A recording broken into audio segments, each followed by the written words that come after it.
Sales.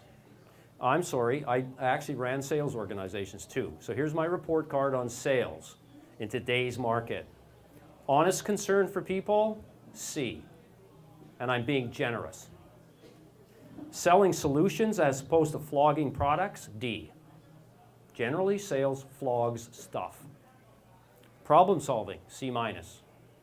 That would involve listening.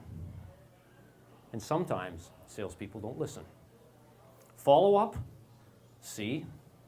Customer advocacy on the inside, probably one of the most important functions of sales is to represent the customer's interest on the inside, but they don't see that that's their job. That's the service job, or that's the escalation's job. They need to be champions on the inside. Secret gathering, virtually none.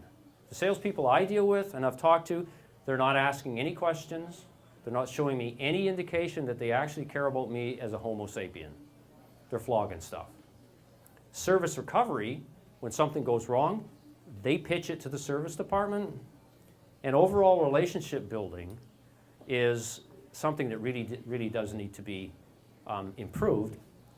And that's the source of this whole notion. If you want to distinguish and dominate, your sales force have got to be into relationship building and intimacy. They need to be moved away from flogging. Now, I know what you're going to say. Yeah, but we got short-term financial issues, et cetera, et cetera. Well, I got news for you.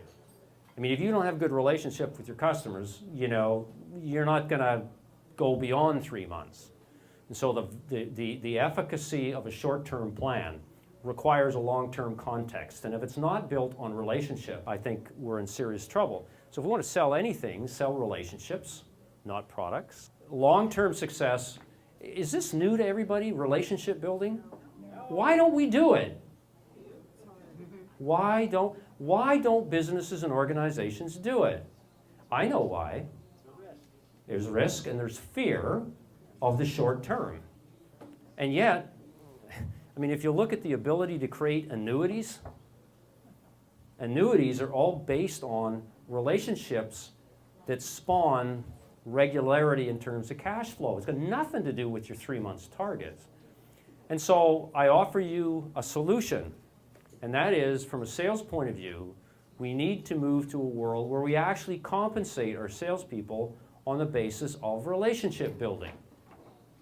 Okay? Like, as you know, salespeople are absolutely zealots when it comes to doing what the comp plan suggests.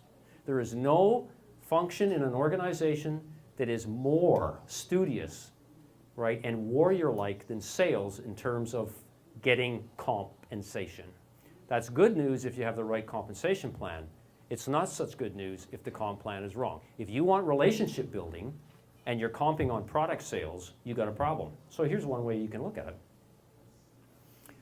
So just first of all, declare yourself that relationship building is important. It's part of the strategy of the business, the organization. But we're not going to just flash cut to that because, you know, I mean, that'd be kind of tough to take. So what we're going to do is year one, we're going to change the compensation plan. 80% of your compensation will be based on product sales. 20%, though, this new component is going to be based on relationship building. What does that piece look like? It's easy. Define 6 relationship behaviors that you want your salespeople to exhibit, and it's called, put it on a customer report card, right?